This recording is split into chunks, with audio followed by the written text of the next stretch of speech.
Компании по сборке хлопка прекращают деятельность в уйгурском регионе из-за правонарушений в отношении уйгуров и других мусульман. По данным Human Rights Watch, международная инициативная группа Best Cotton, созданная для уменьшения негативных последствий производства хлопка, объявила о прекращении деятельности в регионе.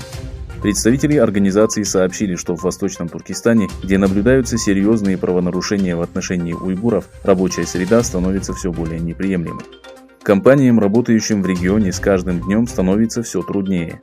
В организации напомнили, что схожие решения ранее приняли независимые аудиторские компании и крупные бренды.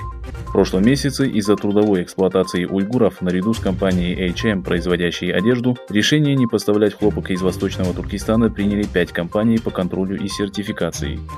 В марте Best Cotton начала сертифицировать фермеров и прекратила свои связи с Бинтуан, производственно-строительным корпусом китайского правительства в Восточном Туркестане. В сообщении содержится призыв к компаниям контролировать свои цепочки поставок на предмет нарушений прав человека и предотвращать или устранять их в соответствии с руководящими принципами ведения бизнеса и прав человека ООН.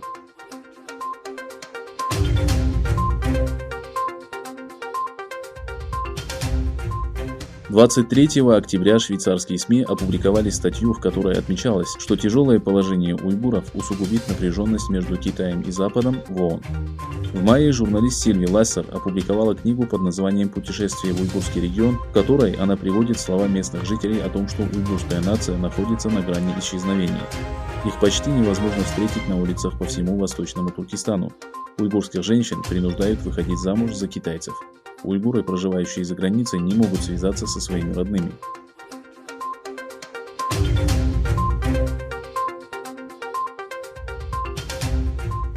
«23 октября член Европейского парламента и лидер партии «Зеленых» Рейнхард Бутикофер направил письмо президенту и вице-президенту Европейского парламента, в котором призвал принять решительные меры по уйгурскому вопросу. Обращение, опубликованное на сайте Рейнхарда, подписали 100 европейских парламентариев. В результате исследований, проведенных в последние месяцы, выяснилось, что принудительный труд уйгуров использовался на благо крупнейших европейских компаний. Большинство китайских фабрик, которые поставляют свою продукцию в Евросоюз, эксплуатируют уйгуров и получают большую выгоду от принудительного труда. Поэтому Европа должна принять меры для защиты жизни и основных прав уйгуров. Евросоюз должен использовать свою экономическую мощь для защиты основополагающих принципов, закрепленных в наших договорах и направляющих нашу внешнюю политику, отмечается в совместном обращении европейских депутатов. Кроме этого, Европарламент призвал включить в санкционный список китайские компании, замешанные в трудовой эксплуатации уйгуров, так же, как это сделали Соединенные Штаты.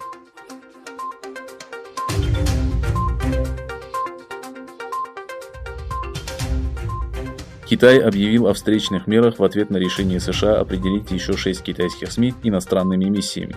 В ответ китайская сторона требует, чтобы работающие в Китае отделения американской радиотелевизионной компании ABC, газеты Los Angeles Times, общественного радио Миннесоты, медиакомпании Bureau of National Affairs, журнала Newsweek, а также агентства Future Story News в течение 7 календарных дней в письменной форме предоставили информацию о своих сотрудниках, финансах, управлении организацией и имеющейся недвижимости на территории Китая, заявил официальный представитель Министерства иностранных дел Джао Лидзян.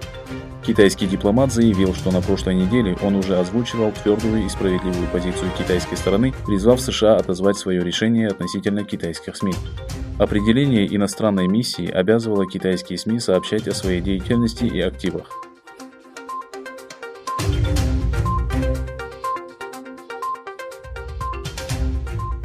Мир находится на критическом этапе пандемии COVID-19, и особенно тяжелая ситуация складывается сейчас в северном полушарии Земли. Об этом на брифинге для средств массовой информации заявил генеральный директор Всемирной организации здравоохранения Тедрос Адханом Гебрейесус. Глава Всемирной организации здравоохранения заявил, что на прошлой неделе во всем мире было зарегистрировано наибольшее количество случаев заражения COVID-19. Уже сейчас во многих государствах наблюдается рост заболеваемости, в результате чего больницы и отделения интенсивной терапии работают на пределе своих возможностей, отметил глава организации.